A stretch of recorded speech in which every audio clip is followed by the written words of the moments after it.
Hi, this is Sarah from Catch PTSD, making PTSD understandable. I'm often asked, where are these ego parts inside of me that cause trouble?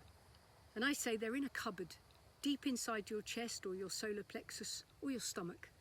It's a nice visual to have, and it's how I see it. It may even be how you feel it. You may have experienced a lot of trauma in your life, but for a long time you may have bowled along fine.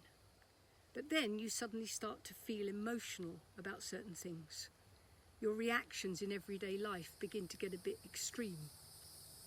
Let me explain what's happening. Can you imagine that every time you've been hurt or put in a situation you couldn't get out of, or feared for your survival, your body has taken a Polaroid image of you at that moment and attached an emotion to the bottom of it, maybe fear or anger, guilt, injustice.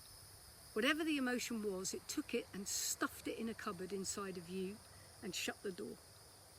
Every soldier who's watching this, who's come back in from a contact on patrol, will remember saying, "Well, that was emotional." Indeed, the perfect phrase. The next time something else happens, it does the same thing, and the next, and the next. It's created an autonomic, meaning automatic, pattern in your body. Experience it, label it, stuff it in the cupboard. If you've only had a few traumatic experiences in your life, the cupboard door easily stays closed. You might open it sometimes, look in, feel those emotions for a short time, but then shut it again and go back to your daily life. But the more traumas you endure, the more crowded that cupboard becomes. Every younger you in there has a strong emotion, a strong grievance, a heartfelt injustice.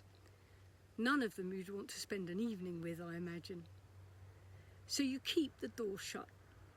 But it's harder to do that now, because as you try to shut the door, they push back. Sometimes one might slip out and pile all its emotion on you, and it takes a huge effort for you to force it back in. You may have no idea anymore what upset that particular part is feeling, but you don't care. You just need it to shut up.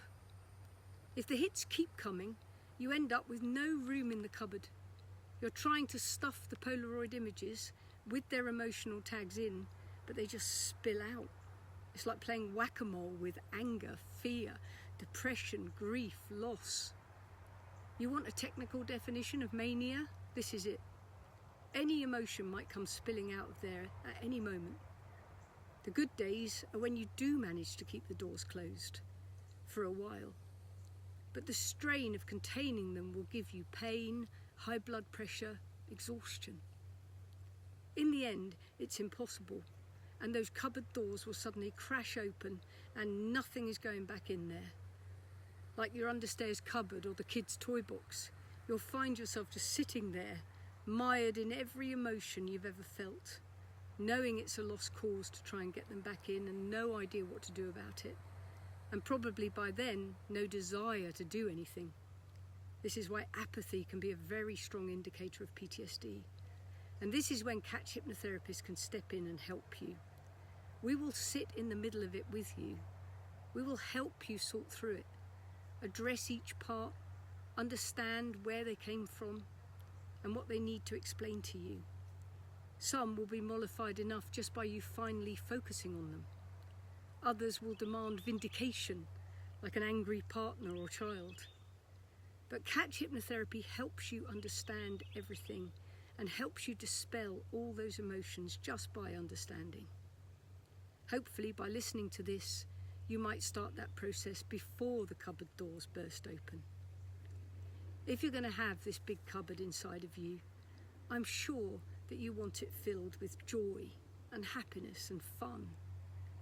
Catch hypnotherapy will help you clear that space, so you get to decide how to fill it. So whatever state your admin or your cupboard is in, give Catch hypnotherapists a call today for a free consultation. We're here to help.